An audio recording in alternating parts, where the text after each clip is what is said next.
Olá, boa tarde a todos, bem-vindos a mais um chat de opções e investimentos do Banif Invest. Aqui quem está falando é o Luiz Fernando Roxo. Eu sou o responsável pela parte de opções e investimentos entre os instrutores do Banif Invest. E todas as quintas-feiras e segundas-feiras a gente tem o nosso chat aqui, o nosso bate-papo. Hoje é segunda-feira, 19/12, é uma das últimas segundas-feiras do ano. A gente teve um mercado hoje bastante apático, com uma variação pequena, né?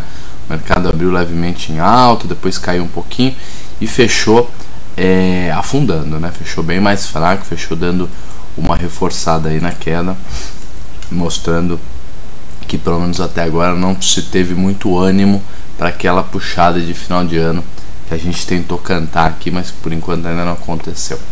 Muito bem, de qualquer maneira faz parte do mercado a volatilidade. Em algum momento o mercado deve voltar a subir, a gente só não sabe quando, né? O Arqueiro comentando que hoje foi um dia nervoso de mercado.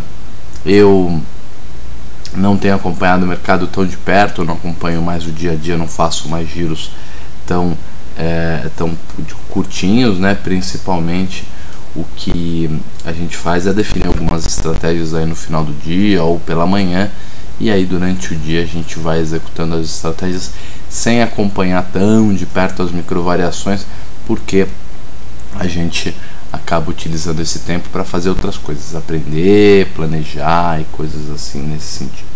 Gente, vamos começar a nossa rotina então. O chat está aberto aí, o espaço para quem quiser fazer pergunta, para quem quiser tirar algum tipo de dúvida, para quem quiser fazer pergunta sobre fundos de investimento, sobre renda fixa, sobre alguma empresa. A gente, se quiser que a gente faça uma análise fundamentalista de algum tipo de empresa, fiquem à vontade. De qualquer maneira, vamos então com a nossa rotina, mostrar aí como é que está o mercado, como é que fecharam as volatilidades, como é que andam as taxas.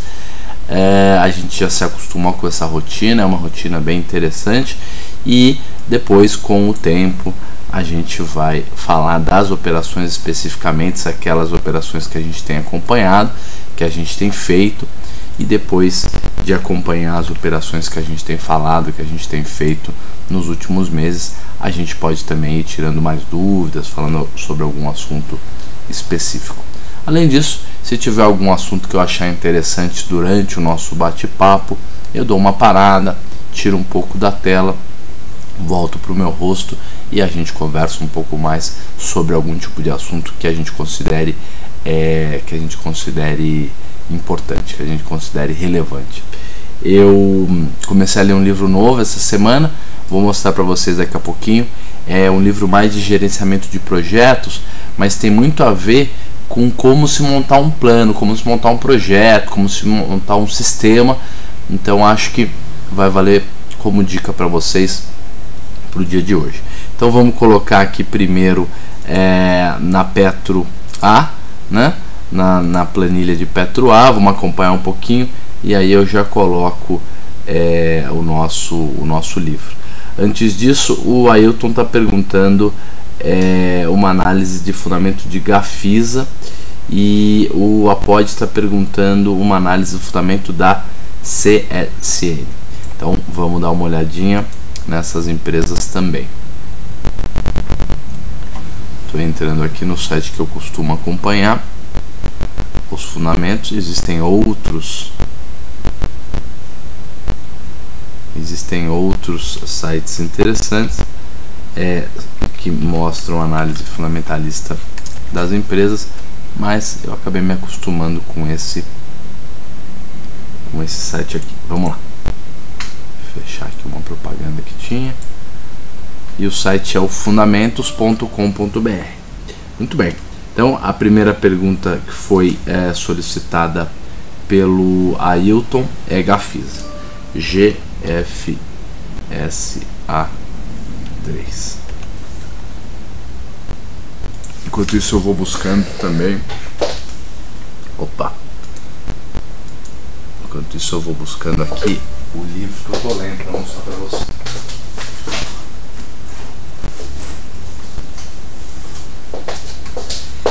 Então, Gafisa é uma empresa da área de construção e engenharia, né, construção civil.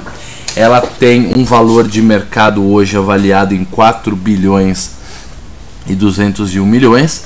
Ela está com um PL, que é o preço sobre lucro, de 9,9, e ela tem um preço sobre valor patrimonial extremamente baixo, preço sobre valor patrimonial de 0,58. Significa o quê? Significa que enquanto ela tem um patrimônio líquido de 3 bilhões 825 milhões, ela está com um valor de mercado de 2 bilhões 201. Significa que ao comprar as ações da Cyrela, você compra essas ações com desconto com relação ao seu patrimônio líquido. Você paga menos do que vale o patrimônio líquido, o que é algo bastante interessante. Além disso, como a dívida bruta dela é 3.398, ela tem uma dívida líquida de 2.486, ela está com uma dívida bruta sobre o patrimônio de 0,89, tá? Não é uma dívida pequena, mas é uma dívida bastante administrável, comum, não tem problema nenhum. O TG fez uma pergunta também e a gente vai ver outras questionamentos aqui. Muito bem. O lucro líquido dos últimos 12 meses da Cyrela foi de 222 milhões e ela teve um EBITDA de 479. Significa que ela andou usando bastante dinheiro para pagamento de impostos, para pagamento de juros e para alguma coisa não recorrente. Então isso também é um outro sinal de que pelo menos capacidade de geração de lucro, ela tem bastante capacidade de geração de lucro. Por isso que o preço sobre EBITDA está em 4,59, o que é um bom indicador também. Vamos agora dar uma olhada em como está a CSN, né, a pedido do APOD. CSNA3. CSN é uma empresa conhecida nossa há muito tempo, né? Lembrando, gente, que as empresas de siderurgia talvez tenham sido as que mais se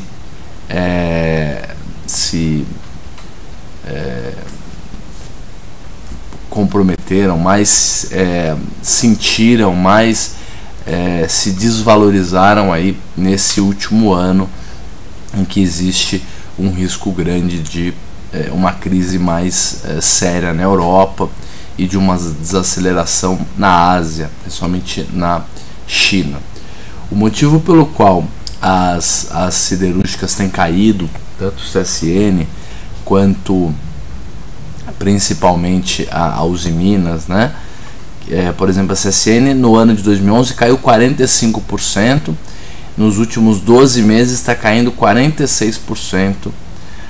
Então a CSN, a Usiminas e essas empresas de siderurgia têm caído bastante, porque tem ocorrido um aumento da produção de minério na maioria dos países asiáticos, principalmente na China. A Índia, a China vieram fazendo investimentos muito significativos em siderurgia nos últimos 10 anos, e isso vem diminuindo muito o lucro, o resultado das empresas de siderurgia brasileira. Então, como vocês podem ver, o lucro líquido dela nos últimos 12 meses foi 3 bilhões 326 e no último trimestre foi 1 bilhão 118, sendo que a receita foi de 1 bi 481. Então não sei se houve algum tipo de reversão ou se ela gastou menos mesmo com despesas não recorrentes, mas o fato é que as empresas de siderurgia de maneira geral andaram sentindo muito. Existe essa expectativa negativa com relação a elas. Gente, vamos agora analisar uma outra empresa, a Gafisa. Gafisa nós já olhamos, na verdade, né? A CSN já olhamos também. O TG faz o seguinte comentário: em relação a balanceamento, numa estratégia agressiva, quanto você acha que devem ser as parcelas renda fixa e renda variável? E renda variável de dividendos versus renda variável de trade. Então, TG, na verdade, não é exatamente essa a divisão que a gente faz. A gente divide as classes de ativos primeiro, né? Sempre do mais líquido para o menos líquido, e sempre do mais volátil, né? Do menos volátil para o mais volátil. Essa é a maneira como a gente classifica em termos de risco. A segunda maneira de classificar é renda fixa e renda variável, sendo que dentro de renda variável a gente não divide entre empresas de dividendo e empresas de trade. A gente divide mais ou menos entre small caps, né, e large caps, e também empresas de crescimento e empresas de valor. Principalmente, então, a gente divide entre empresas de crescimento e empresas de valor. As empresas que a gente chama de empresas de valor é a que muita gente por aí chama empresa de dividendo. Por quê? Porque é aquela empresa que tem muito valor presente, gera muito resultado em termos de lucro, mas não tem uma perspectiva de crescimento tão grande, como a gente explicou na semana passada. Já as empresas que são as empresas de crescimento são aquelas que não têm um grande balanço, não estão com resultado muito bom, normalmente tem PLs muito altos, mas tem grandes projetos, tem perspectivas de crescimento, estão em setores muito bons, tem perspectivas de crescimento muito boas. Então, assim, para uma estratégia agressiva, o agressivo é algo extremamente relativo, mas assim, se é relativo, se é agressivo em termos de renda variável, e se há uma expectativa de alta da bolsa, e aí a gente não sabe como definir essa expectativa, mas se nós tivéssemos uma expectativa de alta na bolsa, certamente seria melhor empresas de crescimento, empresas small caps de crescimento, que são bons projetos, mas que não geram resultados trimestralmente tão bons. Por quê? Porque são empresas que têm um beta maior que 1. Significa que se a bolsa sobe, elas costumam subir mais rápido do que a bolsa. Já as empresas de valor, aquelas que em épocas que a bolsa não vai muito bem, que a gente está em crise, que o mercado está de lado, e aquelas que continuam pagando os bons dividendos, continuam tendo bons resultados, elas têm beta menor do que 1.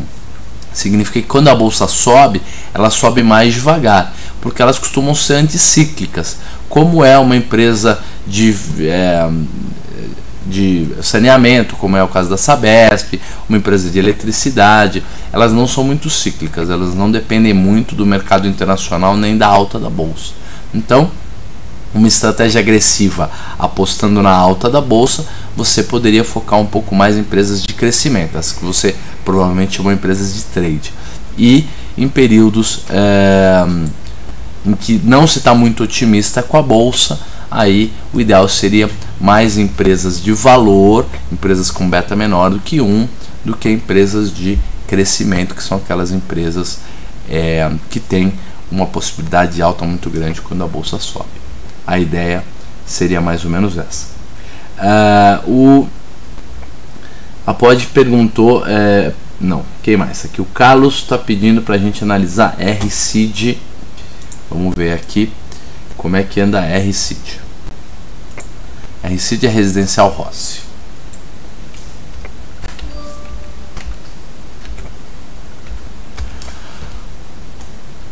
Olha lá, um PL um pouco mais baixo do que o da Gafisa, 7,18.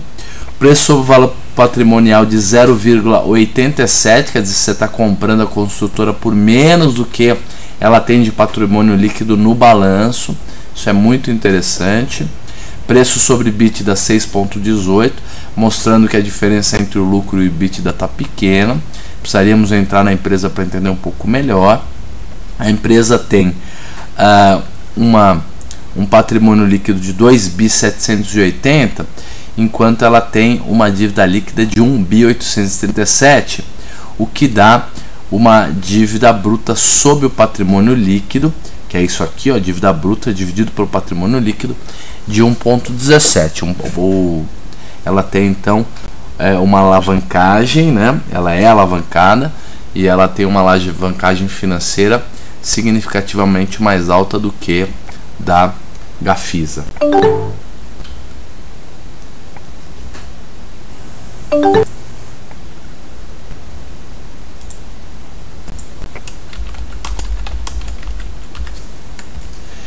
Que mais, gente? Pedimos aqui MRVE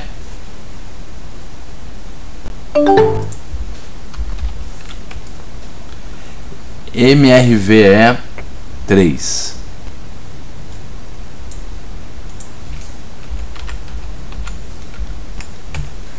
MRVE é uma empresa também de construção, MRV, né? Ela tem, vamos começar pelo patrimônio líquido de 3.393.630, uma dívida bruta de 2.671, ela tem uma dívida bruta sobre patrimônio de 0,79, o PL dela está em 8,15, é um PL entre o PL da Gafisa e o PL da Rossi, é um PL mais alto que o da Rossi, mais baixo que o da Gafisa, e o preço sobre o valor patrimonial bem mais alto do que as duas, que você está pagando um pouco mais, significa que o mercado está pondo um preço por ela com mais prêmio. Então, para que fique claro, enquanto Gafisa e o residencial Rossi você vai pagar menos do que ela vale de patrimônio, a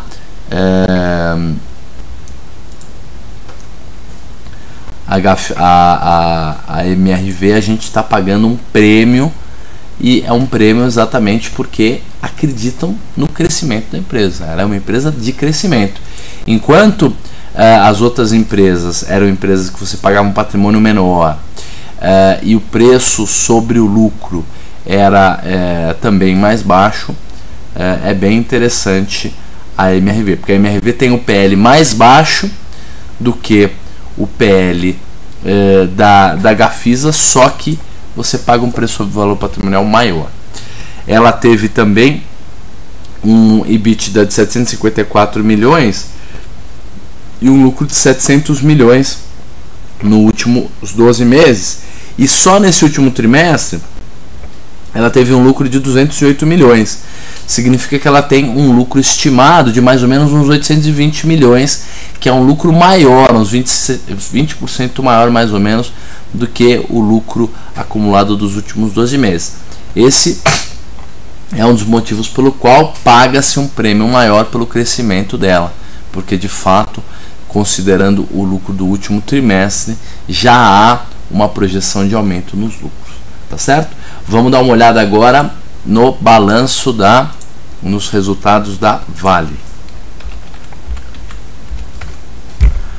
A Vale, ela está cotada a 37,46, é o que está aqui. Ela tem um patrimônio líquido de 141 bilhões de reais. Ela tem um valor de mercado de 200 bilhões de reais.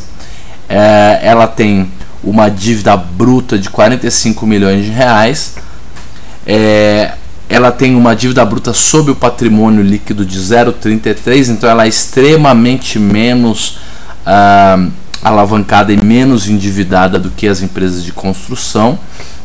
O PL dela está extremamente baixo, 5,09, é o menor PL que a gente viu até agora, e o preço sobre o valor patrimonial de 1,42. 7,89, né, 8 bilhões praticamente foi o lucro dela no último trimestre. 8 vezes 4 dá 32. 32 bilhões é a estimativa de lucro, pelo menos se não houver aí algum tipo de sazonalidade. Existe uma sazonalidade, mas ela não é tão grande assim. Significa que existe uma expectativa de diminuição no lucro líquido da Vale. É por isso que ela está sendo negociada com um PL tão baixo, e é por isso que ela andou também se desvalorizando nas últimas semanas. Significa o quê? Que ela teve um crescimento no lucro muito grande nos últimos anos. Faz pelo menos 6 ou 7 anos que ela tem lucros crescentes, e esse ano possivelmente ela deve andar um pouco de lado e não ter crescimentos tão significativos assim. De qualquer maneira, em termos de PL e preço sobre valor patrimonial, muito interessante, de endividamento baixo. A Vale hoje é uma empresa de valor, já não é mais uma empresa de crescimento. E vocês lembram que eu falei para vocês semana passada, as empresas começam pequenas, sendo empresas de crescimento, com muito potencial, mas pouco valor de lucro atual, até que elas cresçam muito, atinjam uma escala e um lucro muito grande, porém uma capacidade, uma possibilidade de crescimento menor. Por isso que empresas de crescimento com o tempo acabam se tornando empresas de valor. Outra coisa, empresas de valor muito bem administradas, mas que acabam perdendo um pouco o rumo da história, ou acabam perdendo market share, acabam dando uma desviada do rumo, podem ser em algum momento empresas de valor, e aí por terem que se reestruturar, cortar muita coisa, diminuir de tamanho, passam a ser empresas de crescimento e voltam a ter volatilidade alta. Esse também é um ciclo que pode acontecer, não é comum, mas pode acontecer. Muito bem, vamos ler mais algumas perguntas aí. LLX, estão perguntando aqui o que a gente acha da LLX, já vamos dar uma olhada. E a Vanessa Rocha pergunta: boa tarde, Roxo, você conhece algum site em que eu consigo séries históricas de opções da Petro desde 2000? Vanessa Rocha, olhe nos meus olhos, não há. Você não vai encontrar. Você não vai encontrar porque antes de 2003, 2004, a liquidez em opções de Petro era péssima, praticamente não havia. A gente só tinha liquidez em opções para Telemar, TNLP4, né? Antes disso, Telb, Telebrás, e depois, né, entre os dois, o RCTB, os recibos de Telebrás. Infelizmente não tem série histórica de opção de Petro antes disso, porque a gente não tem liquidez.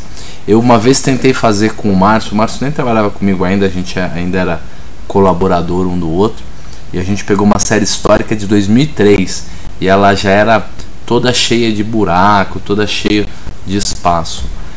Então, infelizmente hoje, antes de 2004, então piorou. Mas troca uns e-mails com o Márcio aí que ele te dá uma força. A gente tem trabalhado com algumas séries antigas e a gente acaba usando o Black & Scholes. Infelizmente não há muito o que fazer, a gente acaba usando o Black & Scholes para fazer a simulação. Gente, eu acho que é isso. As perguntas estão todas aí, então vamos partir então para a nossa avaliação da volatilidade e das taxas. E quem tiver mais perguntas sobre investimentos, tem a LLX, esqueci, gente. Vamos lá fazer a avaliação da LLX. Então, estamos no site aqui, LLXL.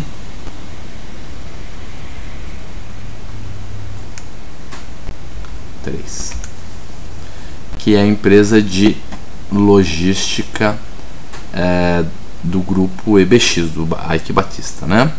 Ela é uma empresa que tem um patrimônio líquido de 898 milhões, ela tem uma dívida bruta de 888 milhões, então ela praticamente deve tudo que ela tem de patrimônio, ela tem um endividamento de 100%, de 1.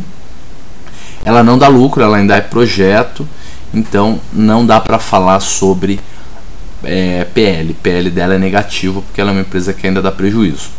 E o preço sobre o valor patrimonial, hoje você estaria pagando 2,53 vezes mais ou menos o que ela vale. A LLX é um caso concreto e bem caricato de uma empresa de crescimento, porque ela é na verdade um projeto, ela ainda não está em operação, gerando resultado e tudo isso. Isso não significa que ela seja um mau negócio, uma má empresa. Se estão pagando por ela 2 bilhões 275 e ela só tem 898 milhões de patrimônio, significa que os analistas que avaliaram o projeto, as pessoas envolvidas, o nível de profundidade de projeto, a viabilidade do projeto, a viabilidade de lucro, a viabilidade econômica, quem fez o estudo da empresa acredita que ela vale hoje 2,5 vezes mais do que ela tem no caixa. Então ela vai ter que se mostrar isso, ela vai ter que mostrar isso quando ela partir para a parte operacional. Essa é a grande mágica do Ike, é transformar e criar projetos tão incríveis, tão possíveis, tão bem feitos, tão cativantes, com pessoas tão preparadas e participando com tanto empenho do projeto e com tanta competência, que as pessoas pagam muito mais do que vale o projeto. E com essa grana da empresa, ele acaba emitindo novas ações e viabilizando a própria operação da empresa. Então é assim que funciona. Começa-se com um projeto, faz a primeira captação, depois monta a estrutura, chama as pessoas, faz a segunda captação, que é mais ou menos o nível que está, para entrar no estágio operacional. É esse nível que a gente se encontra hoje na LLX. Eles estão montando um porto aí muito grande em algum lugar, que quando entrar em operação vai gerar recursos, resultados muito interessantes. Gente, vamos voltar então, vamos falar da volatilidade.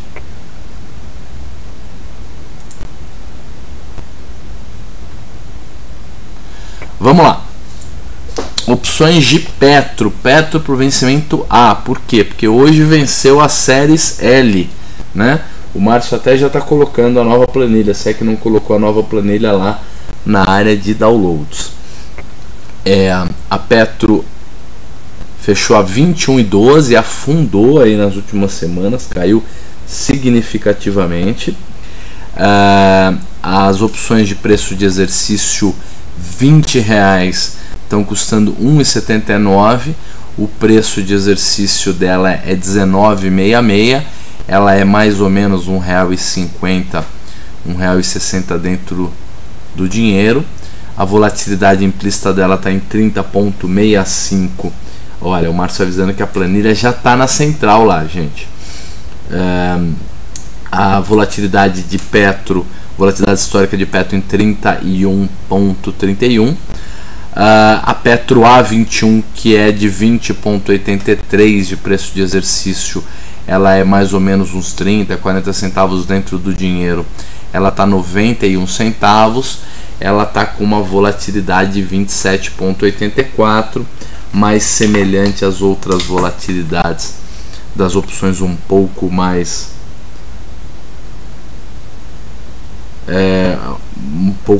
na curva, né? na área de baixo do SMAI. Ela está pagando uma taxa de 3,07 no período. Ela tem entre VI 29 centavos e de VE ela tem 0,62, por isso que ela está custando 91 centavos. A taxa ao mês já hoje é maior do que a taxa no período, então uma taxa ao mês de 3,22 e uma proteção de 4,31. Então essa seria aquele tipo de estratégia para a pessoa que está interessada em fazer uma taxa com um nível de proteção um pouco maior. Seria fazer o lançamento coberto na Petro A21. A Petro A22 está 42 centavos. Ela tem um strike de 21,83, então ela é 70 centavos mais ou menos fora do dinheiro. Ela está 27,09, é o que estão pagando de volatilidade nela. Ela está com um prêmio de risco até mais baixo do que a A21. O delta dela abaixo de 50%, como não poderia deixar de ser, uma vez que ela é uma opção fora do dinheiro. Ela tem uma taxa no período de 5,46, a taxa ao mês um pouco maior, de 5,74, e uma proteção mínima de 1,99, porque ela está te protegendo apenas os 42 centavos, que é o que ela vale. Para baixo disso, são todas as opções mais fora do dinheiro ainda.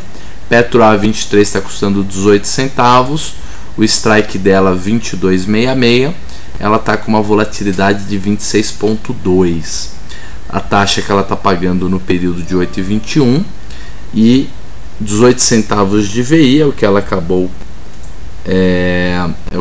de pagar de taxa, o que ela está pagando de taxa de VE 18 centavos, 8,64 ao mês e quase nenhuma proteção. Vamos agora ver como é que andam as opções e a volatilidade implícita da série de vencimento B. Então 21,12 o papel, não nos esqueçamos.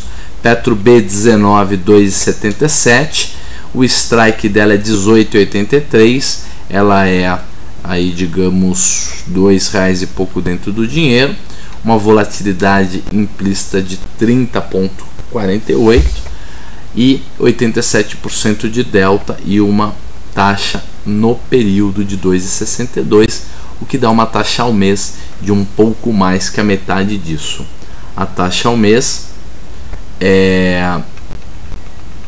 está em 1,36, então um pouco mais que a metade disso, proteção de 13%. O VI em 2,29 e o VE em 0,48. Petro B20 está custando R$2, ela tem strike em 19,83, a volatilidade implícita dela 30,68, praticamente a volatilidade empatando com a volatilidade histórica do papel, né? Um delta de 76, 3,71 de taxa no período, 1,29 de VI, 71 centavos de VE, um VE realmente alto, né? O terceiro maior VE aí, 1,93 de taxa no período. Essa é uma estratégia com bastante proteção, 9,47 de proteção. Muito interessante essa operação.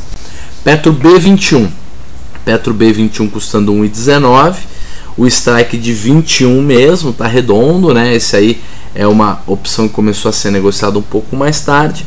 Volatilidade 28,31, pagando uma taxa de 5,37 no período, o que dá uma taxa ao mês de 2,78 contra uma proteção de 5,63. Olha, para quem está pensando numa estratégia um pouco mais conservadora, eu acho que a B22 vem bem a calhar, uma operação B21, perdão, vem bem a calhar, uma operação bem interessante.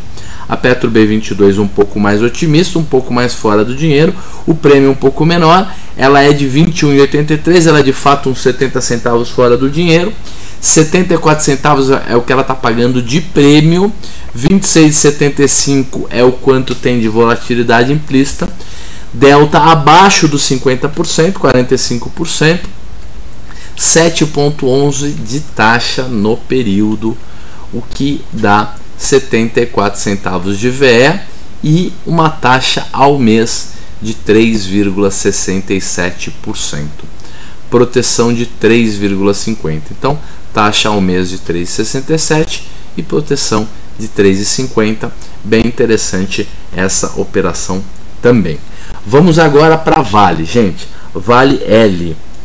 Antes disso eu falei que eu ia mostrar o livro que eu tô lendo, né? Vou mostrar aqui, ó. Então, o último livro que eu comprei foi esse aqui, ó. A Ideia é Boa. E agora? Muito bom. Primeiro lugar mais vendido no Wall Street Journal. Primeiro lugar no iBook Story. O nome do autor é Scott Belsky, acho que é isso mesmo, Scott Belsky, e ele é um dos caras que mais entende de inovação e de planejamento. E o interessante desse cara é isso, esse cara ele acompanhou os casos de inovação que foram acompanhados de bons projetos operacionais e que deram certo, e ele conta exatamente como transformar uma boa ideia num bom projeto, num bom sistema, num bom método, e é isso que a gente vem tentando fazer, aprender boas estratégias, ter bons insights sobre operações e como transformar isso em algo operacional.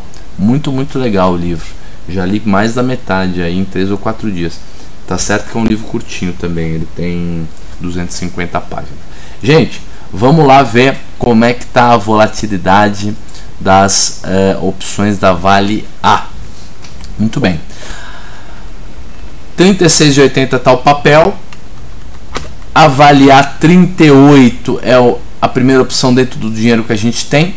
Poderíamos até ir um pouco mais para dentro do dinheiro. Vamos começar de repente na Vale A 36.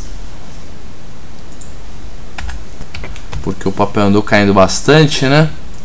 Então a gente acompanha algumas opções um pouco mais dentro do dinheiro, e é bom para a turma também aprender como é que mexe aí, como é que muda os strikes. Olha como é simples, é só ir lá na grade lá embaixo, mudar o nome da opção, colocar o nome correto dela, que ela vai atualizando sozinho.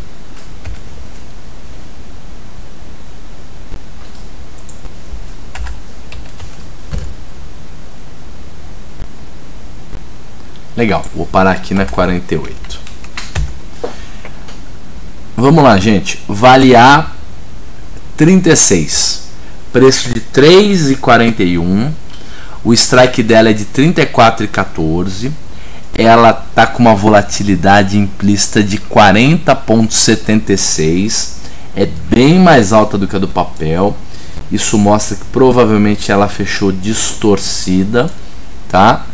É por isso que a gente até nem acompanha tão de perto assim as opções mais dentro do dinheiro, que elas acabam tendo o seu preço distorcido 1 centavo, 2 centavos para baixo ou para cima, o que muda muito taxa, volatilidade, tudo isso. Mas 40,76 de volatilidade, uma volatilidade alta. Não sei se a gente encontra uma volatilidade dessa no mercado. Eu acho que a gente talvez encontre essa opção com a volatilidade um pouco mais baixa. A taxa que ela está pagando 2,61, ela tem 2,56 de VI, ela tem 0,85 de VE. A taxa ao mês de 2,68, enorme essa taxa. Acho que se vocês encontrassem uma operação dessa pagando uma taxa tão alta, vale a pena o negócio. E uma proteção de 9,29. Já a Vale A38, vocês viram que os preços estão dando uma mudada, porque a Vale está reabrindo aí no after, então está havendo mudança de preço. A Vale A38 está custando 1,31. O strike está em 37,07. A volatilidade em 32,76. Ela está com um delta de 50,85. Uma taxa no período de 4,81, um VE de 1,31 e uma taxa ao mês de 5,05 contra uma proteção de 3,57. Então essa daqui já seria uma estratégia um pouco mais agressiva, mesmo sendo levemente fora do dinheiro. Ela não é dentro do dinheiro não, ela é levemente fora do dinheiro. A Vale A40 é uma opção fora do dinheiro mesmo. Ela está custando 80 centavos. Ela tem um strike de 38,14. 30,70 é a volatilidade. Está chegando perto da volatilidade implícita, da volatilidade histórica do papel. Mas essa variação mais acentuada, principalmente nos últimos 2 pregões, fez com que a volatilidade da Vale subisse mesmo. Ela está com delta de 38%. Ela tem 6,24 de taxa, 80 centavos de VE, a taxa ao mês um pouco mais barata, 6,56 e 2,18 de proteção, uma proteção extremamente baixa. A Vale A42 0,16 centavos, a Vale A42 tem um strike de 41,07.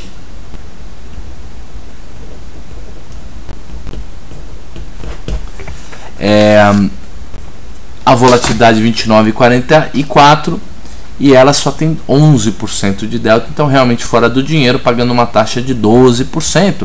Só que lembrando que essa taxa de 12% não é o que você vai ganhar se você comprar o papel, vender a opção e simplesmente o papel ficar como está. O papel precisaria subir e estar acima de R$ 42,00 no vencimento para que a gente consiga colocar esse dinheiro todo no bolso. E aí, para o papel estar em cima de 41, acima de 41,07 no vencimento, é necessário que ele suba aí uns R$ 4,00, R$ 3,5 mais ou menos, o que não é algo tão fácil assim do que, por exemplo, ele ficar acima de 37 ou, por exemplo, ficar acima de 34, como nos exemplos anteriores. Vamos ver aqui como é que está a Vale B. A Vale B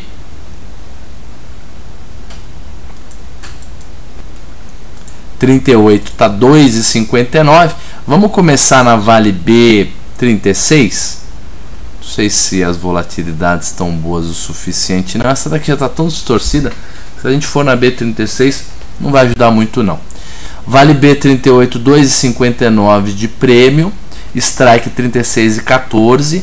A Vale deu uma mexida aí no fechamento que deixa a volatilidade meio distorcida. De qualquer maneira, a Vale B38 pagando uma taxa de 5,98, 55 de VI, 2,04 de VE, um VE extremamente alto, 3,10 de taxa ao mês, quando você receber ao mês mais ou menos, e a proteção de 7,06. Vamos ver a B36 como é que tá, só para a gente ter uma ideia. B36, só mudar aqui na grade, não se esquecendo.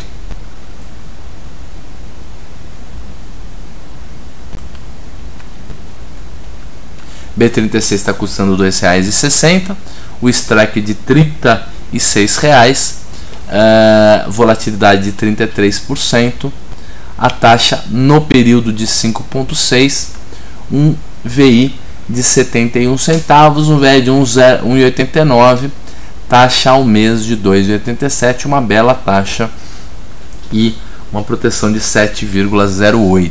Tá bem interessante essa Vale B36 também. Vale B40 tá 1,03, ela tem 39,07 de strike, 29% de volatilidade, pagando uma taxa de 9,38 no período, o que dá uma taxa de 4,82 ao mês e paguei aqui sem querer, e uma proteção de 2,80. As outras opções todas mais fora do dinheiro. Então Vale B42 está 68 centavos, pagando 5,7 de taxa. A Vale B44 está com 28,42 de vol, 15 centavos de prêmio, R$ 44,00 de strike, pagando uma taxa de 10%.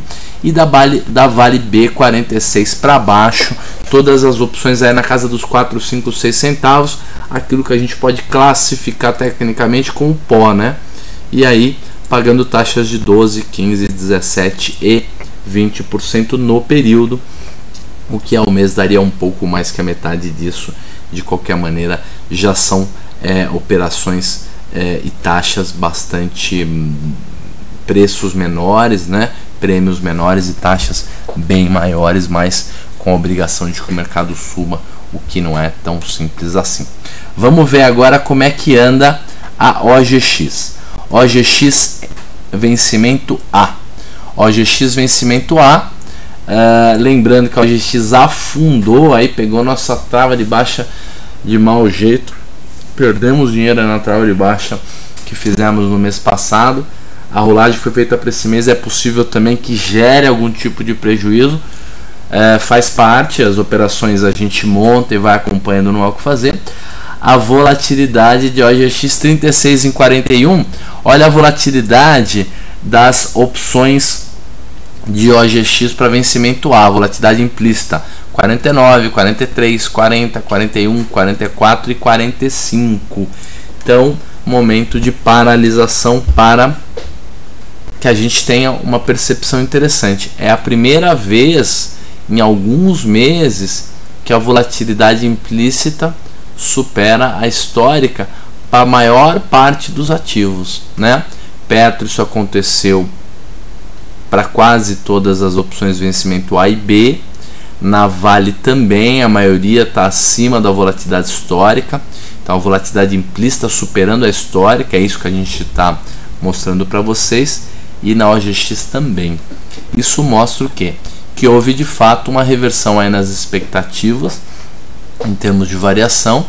A volatilidade implícita ela é sempre mais sensível que a histórica, e é por isso que enquanto a histórica parou, se sensibilizou pouco ainda, praticamente não houve uma variação muito grande na volatilidade histórica, a implícita sim já corrigiu e já se ajustou para uma expectativa de variação um pouco mais agressiva, um pouco mais nervosa, porque a gente esperava um final de ano mais calmo e o final de ano não está tão calmo assim. Pode ser que a gente tenha as próximas 2 semanas uma melhora, mas por enquanto a coisa está extremamente ruim, pelo menos em termos de volatilidade e expectativa de variação. O que a gente pode entender por isso? Quando a estatística nos diz o mercado está com 35, 37, e quando o prêmio de risco pago pelos agentes econômicos, na hora que negociam uma opção, dizem, olha, a expectativa de variação é 42, 43, 45, enquanto a estatística está mostrando uma variação de 36, indica o quê?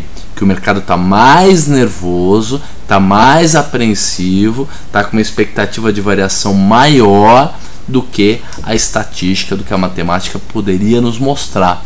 É como se uma média não nos indicasse muita coisa, mas os prêmios pagos em mercado, em pregão, nos fossem um dedo duro e nos mostrassem uma expectativa de variação bastante mais agressiva, bastante mais instável.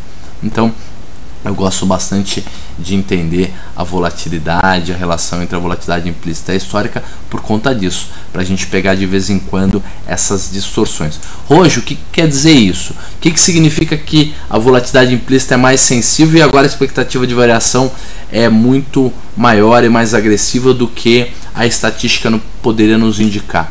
Não significa muita coisa, significa só que as pessoas, os agentes econômicos, as pessoas que negociam, estão mais apreensivas e devem estar mesmo. O mercado teve variações maiores nos últimos dias. Se essa volatilidade de fato vai subir, se a gente vai ter uma crise, se o mercado vai passar a se comportar de maneira muito mais errática e muito mais agressiva daqui para frente do que foi até o pregão de ontem, o pregão de sexta-feira, eu já não sei. O fato é que as pessoas estão apreensivas. Essa é a informação que dá para ler com essa distorção, com essa volatilidade implícita superando a volatilidade histórica, enquanto desde mais ou menos agosto para cá, quando a gente vem acompanhando isso de perto, não havia acontecido. Gente, vamos lá. OGXA. Vamos ver como é que anda a volatilidade, prêmios, strikes e taxas. Mais um último comentário. Roxo, isso aí é sinal de risco ou sinal de oportunidade? É yin e yang, né? Um é o inverso do outro. Isso tanto é um sinal de apreensão e de risco, quanto um sinal de uma oportunidade para bons negócios. O que você faria pessoalmente, Roxo, com a sua própria grana? Eu, com a minha própria grana, faria o seguinte: faria operações, entraria comprando o papel ou fazendo um spread de alta, uma trava de alta, ou compraria o papel e faria uma operação de taxa, mas conservadora, dentro do dinheiro e com stop. Principalmente para quem está acompanhando aí o gráfico e sentir. Acho que hoje isso não aconteceu, mas digamos que amanhã, por exemplo, o mercado fecha em leve queda, abra em leve queda e feche em alta, indicando aí uma reversão de tendência. Aí seria uma oportunidade de entrada. Por quê? Porque além de os prêmios terem ficado mais baratos, além dos preços do papel e dos ativos todos terem ficado mais baratos, as taxas, os prêmios, as volatilidades estão mais altas. Olha lá, 49, 43, 40, 41, 44, 45. O que significa isso? Mais taxa se você for até o vencimento, mais VE, mais prêmio de risco, mais teta. É isso que significa. Então vamos lá. OGXA11, 55% de volatilidade, taxa de 2,23 no período, uma bela taxa, 1,76 de VI, 0,24 de VE, perdão, 2,34 de taxa ao mês e uma proteção absurdamente alta de 15%. É isso que acontece quando o mercado fica nervoso e a volatilidade sobe. OGXA12, prêmio de 1,20, strike de R$ 12,00, 49,62 de volatilidade implícita, um pouco mais baixo do que a da 11, mas também extremamente alta. Uma taxa muito convidativa, 3,8 no período, o que dá uma taxa de 4% ao mês. E a proteção de 9,40. Vê que ninguém chega nem perto dos 36,91 da volatilidade histórica, aquela calculada estatisticamente. OGX-PA 73, ela é a primeira opção fora do dinheiro do vencimento A, 56 centavos de prêmio, R$13 é o strike dela, 43% de vol, mesmo bem mais baixa que as outras duas, ainda é bem mais alta do que a do papel. 49,05 é o delta da opção, 6,56 de taxa, 56 centavos de VE, 6,90 de taxa ao mês e uma proteção de 4,39. Então lembrando, quer um pouco mais de taxa com proteção, desculpa, um pouco menos de taxa, mas uma taxa bem significativa, com um pouco mais de proteção, algo conservador, vai na OGX A12. Ela é a mais conservadora, que tem uma taxa boa e uma bela proteção. Tá a fim de correr um pouco mais de risco e lançar uma opção um pouco mais fora do dinheiro, vai na OGX A73. Ela é de R$13 e ela está custando 56 centavos, pagando 6,9 de taxa ao mês e 4,39 de proteção. Agora vamos falar da de R$14. A de R$14 está da seguinte maneira: OGX-PA 14, 20 centavos, R$14 de preço de exercício, e a vol mais baixa de todas é, se lembram, quando a gente tem uma opção um pouco mais longa, a curvatura do Smile ela se desloca um pouco para a direita do gráfico, né, um pouco mais para strike mais altos, por isso que tanto o delta quanto a volatilidade, o delta próximo de 50 quanto a volatilidade mais baixa estão ali entre a primeira e a segunda opção fora do dinheiro. Vamos lá, OGX-PA 15, 7 centavos de prêmio, R$15 de strike, 41 de vol, 18% de taxa. Lembrando que agora, para ganhar 18%, o papel tem que ir do preço que está hoje, que é R$12,76, para os R$15, que é o preço de exercício da opção A15. Gente, acabamos de ver as nossas operações e as nossas taxas. Primeiro eu vou falar como é que vai ser o cronograma de final de ano. Eu trabalho até quinta-feira. Quinta-feira a gente tem o nosso último chat do ano. Vamos ver se a gente faz uma avaliação legal, consegue tirar algumas conclusões interessantes aí nesse último chat.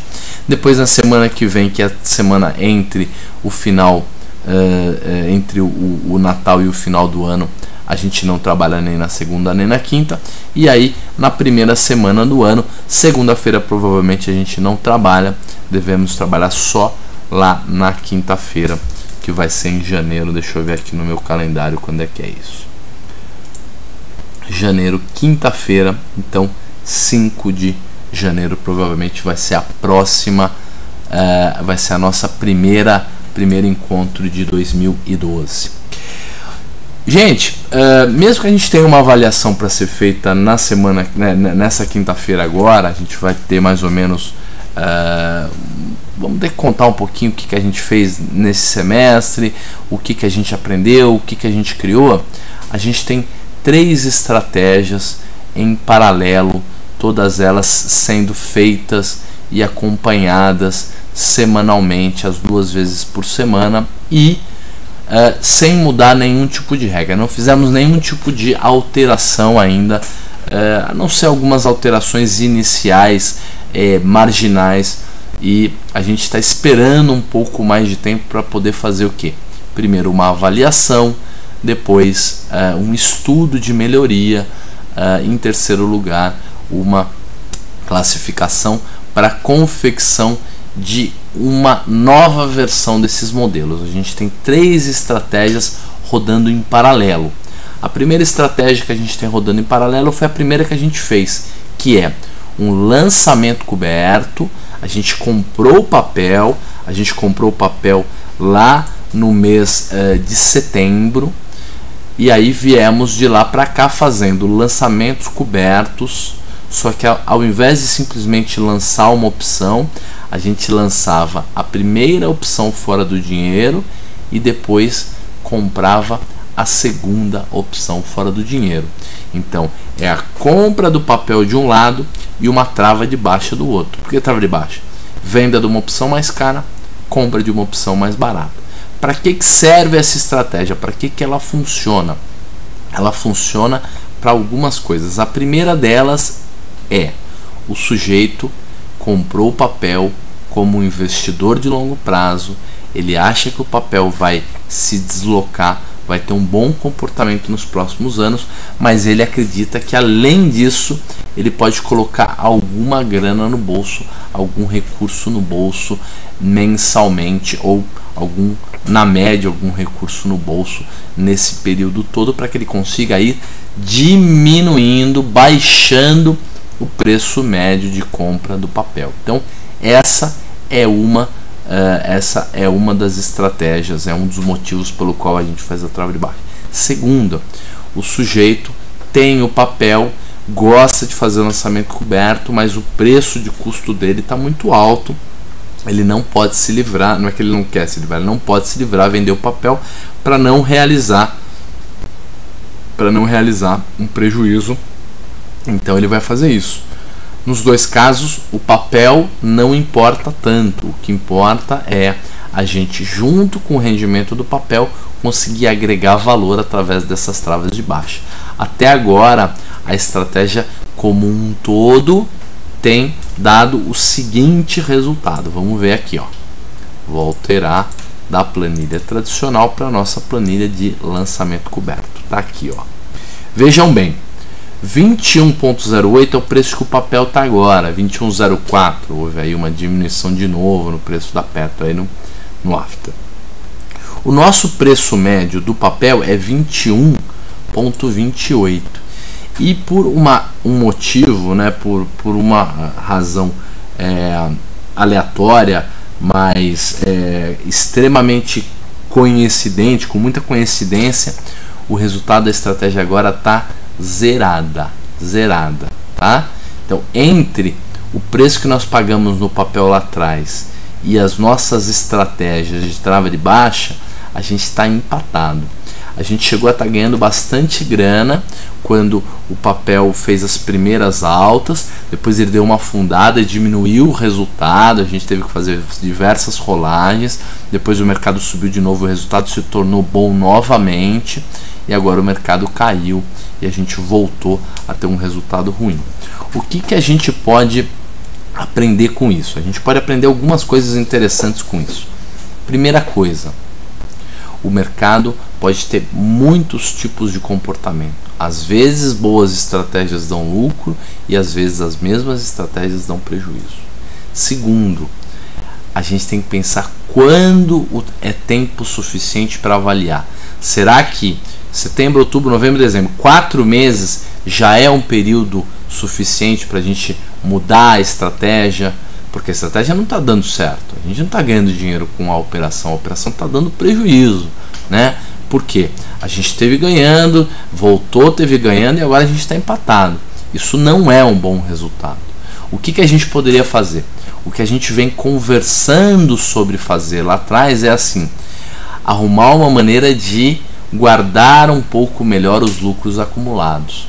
Como é que a gente poderia guardar parcialmente os lucros acumulados? Fazendo balanceamentos, fazendo entradas e saídas parciais. Agora, fazer entradas e saídas parciais nesse tipo de estratégia deixa a operação extremamente mais complexa. E aí, eu vou vender o papel, eu vou rolar a trava de baixa, eu vou rolar numa quantidade menor quando eu tiver com lucro, numa quantidade maior quando eu tiver com prejuízo, ou vice-versa. É uma decisão importante essa de pensar numa estratégia que acumule os lucros e aumente as posições quando as coisas não estiverem tão bem. Porém, a gente tem que saber muito bem como fazer, porque é um salto de complexidade muito grande. Por alguns motivos eu ainda não tentei fazer essa inclusão da gestão dos múltiplos lotes, tanto nessa estratégia como nas outras duas.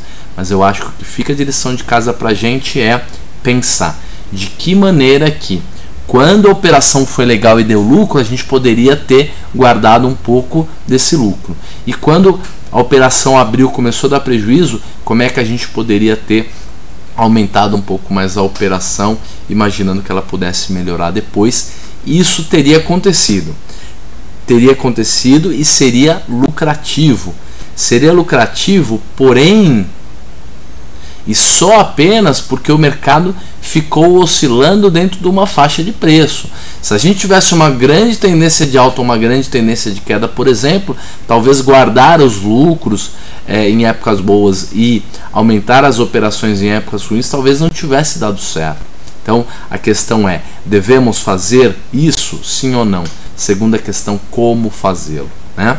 O Destino tem uma pergunta aqui, ó. Roxo, nessa estratégia o resultado foi melhor em comparação ao investidor que teria apenas segurado o papel no mesmo período? Não, não foi. Não foi. Na verdade, se a gente só tivesse ficado com o papel, a gente teria ganho grana.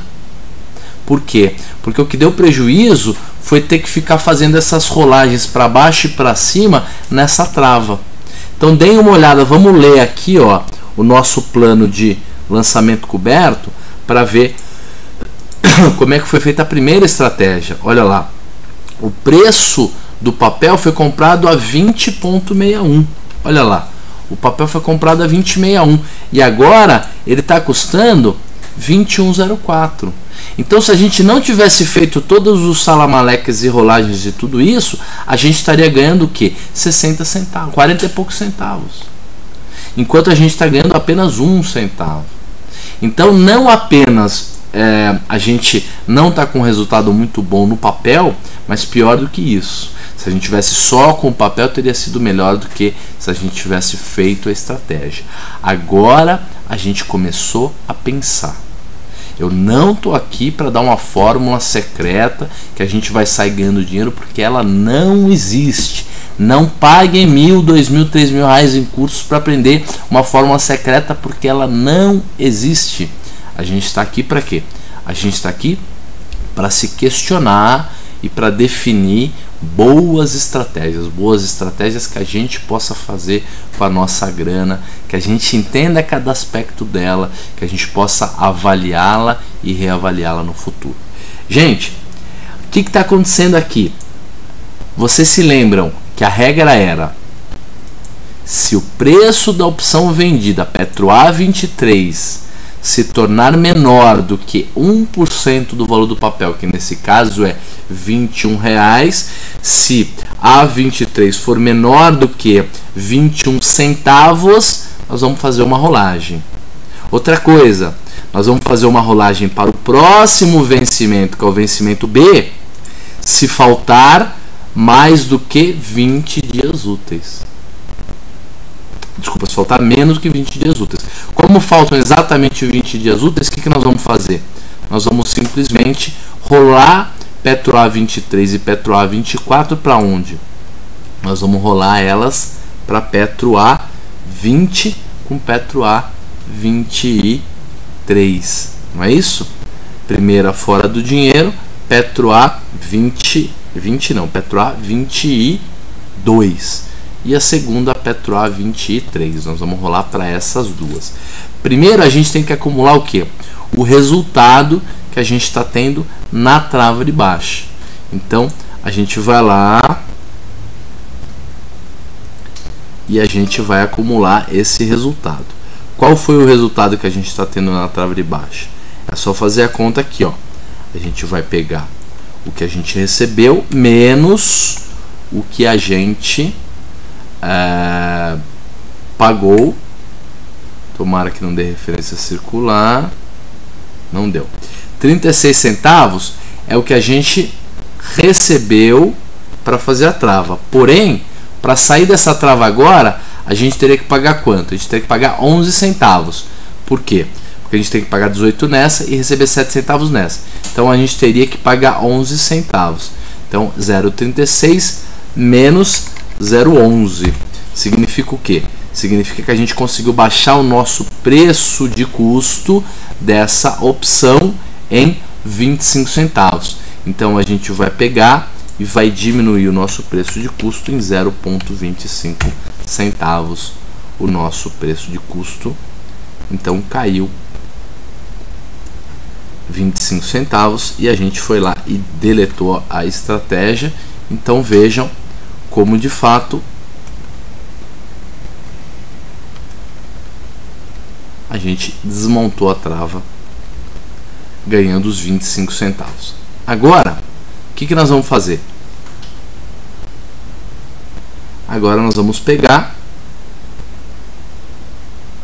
e vamos montar a nova operação. Vejam que o lucro é aquele mesmo que estava, está dizendo 5 centavos aqui porque teve uma mudança no preço da Petro, mas a gente vai mexer na Petro A 22 com a Petro A 23, primeiro e segundo strikes fora do dinheiro. 22 é uma venda de 1 kg ao preço de 0,40. Quanto que ela tá? 42. E a gente vai comprar 1 kg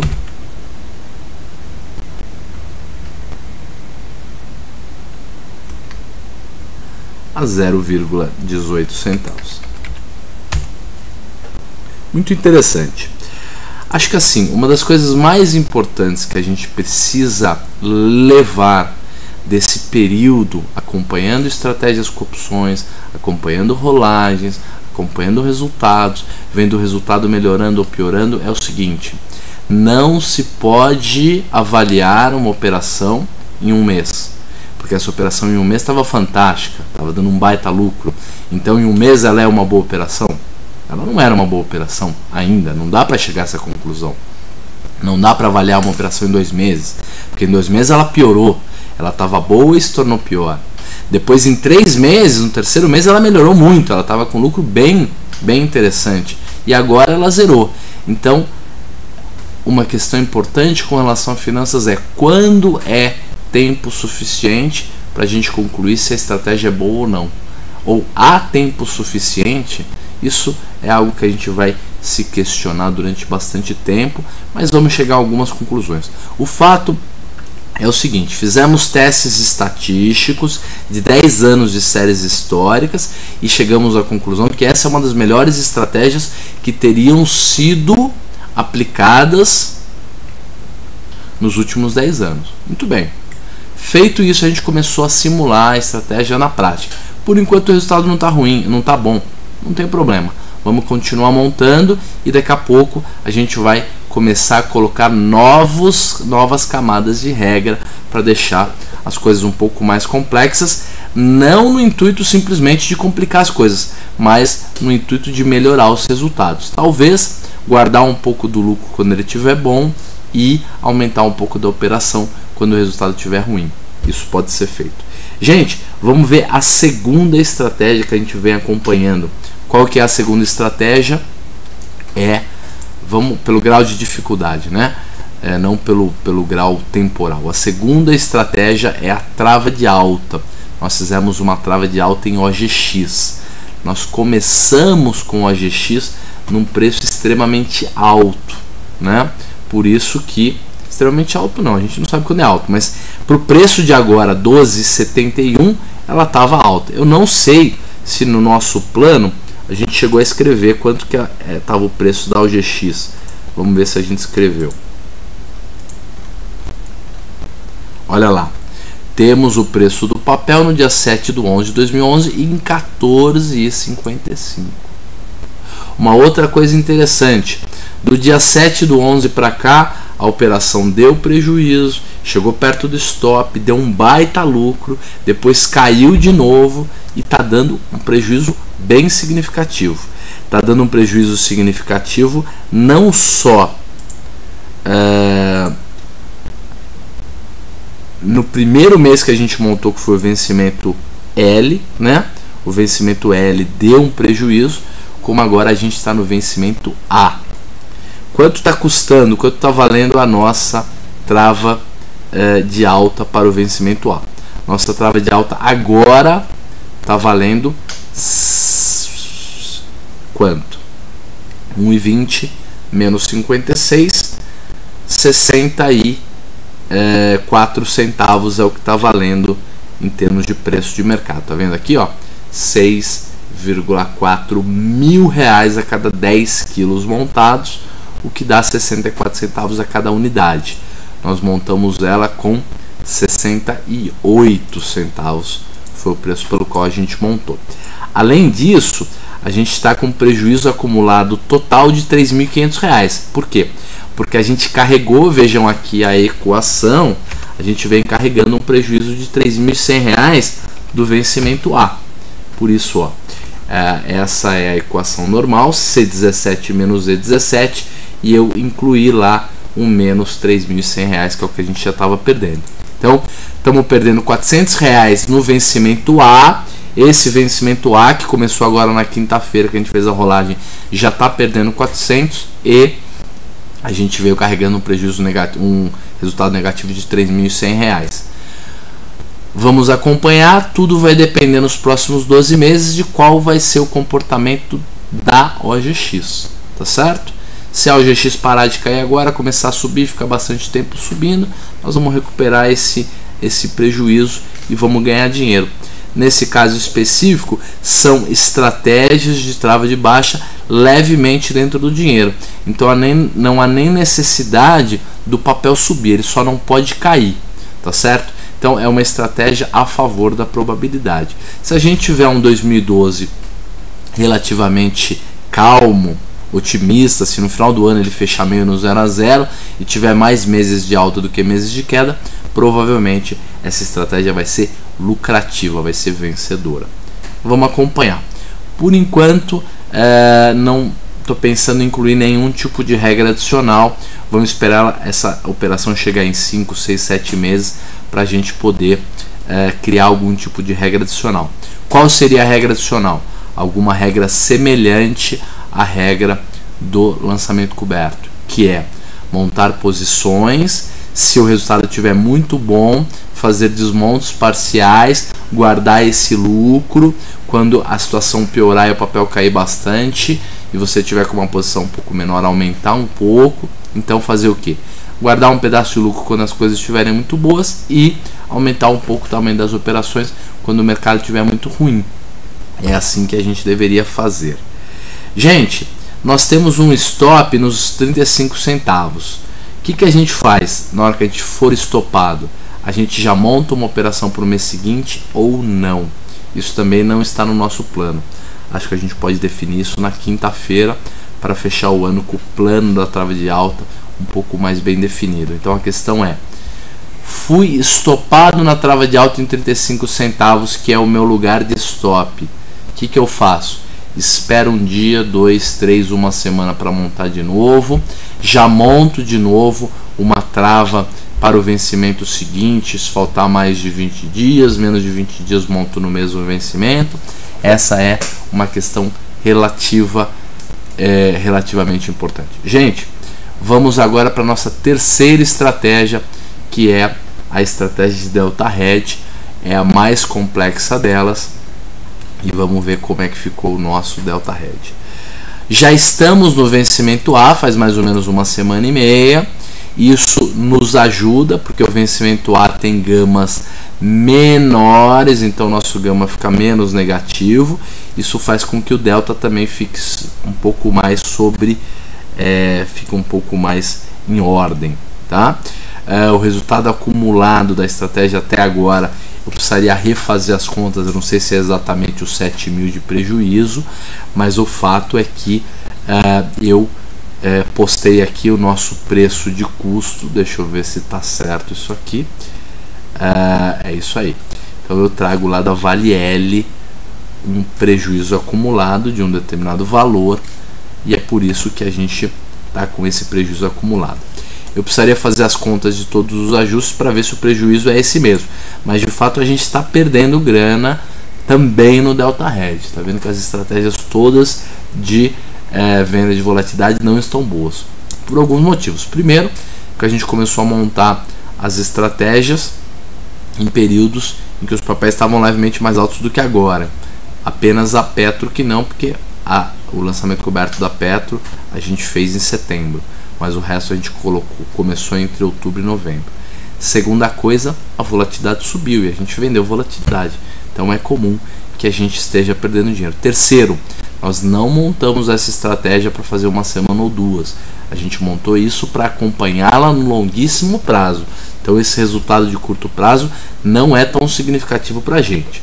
Não é tão significativo porque a gente está fazendo no papel. Mas se a gente tivesse cliente, se a gente tivesse que explicar para nossa esposa ou para o nosso marido, no caso, né, das nossas, de quem está acompanhando aí é mulher, a coisa não é tão fácil assim. Justificar que você está perdendo faz 2 meses, mas isso vai melhorar no futuro, não é algo nada simples de ser feito. Gente, vamos lá ver como é que anda o nosso Delta Red. Antes disso, uma pergunta do Alex. O Alex está dizendo: parabéns pela avaliação realista das estratégias. Pergunta: você pretende falar sobre termo futuramente? Eu acho que a gente pode falar de termo sim, Alex. Faz essa pergunta na quinta, um pouco mais cedo, se você acompanhar, e aí eu vou falar de termo.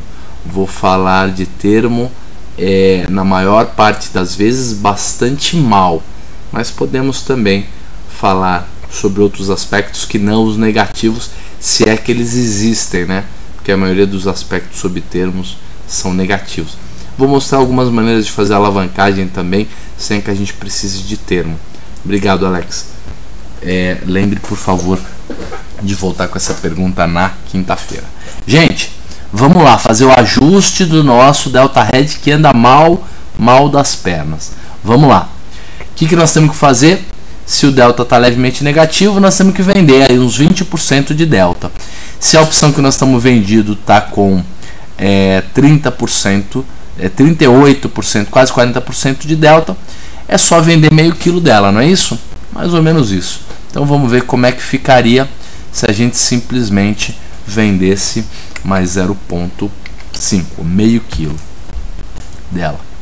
O Delta iria para, espera terminar de fazer a conta, 8%, exatamente isso. Só que se eu vendi, eu preciso comprar 500, vale a 48. Vamos ver o que acontece se eu comprar 500 delas, se o Delta não vai ficar mais negativo do que 10%. Talvez não, porque o Delta está tão baixo, o Delta dessa opção fora do dinheiro, né? Mas 9,51 no limite, né? Na linha, foi fácil fazer esse ajuste. Espero que vocês também estejam percebendo como cada vez vai ficando mais fácil entender a rolagem, o preço médio também. Olha lá, nós vamos vender aqui preço a 40, vamos vender a 80 centavos. Então é simplesmente incluir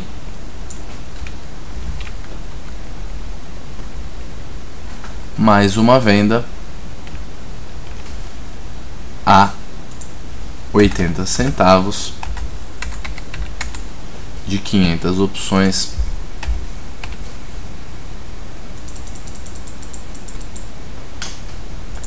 e o total é 13,3 quilos vendido nessa opção.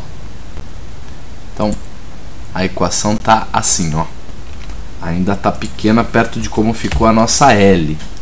E a do pozinho, vamos fazer o nosso cálculo de preço médio do pozinho.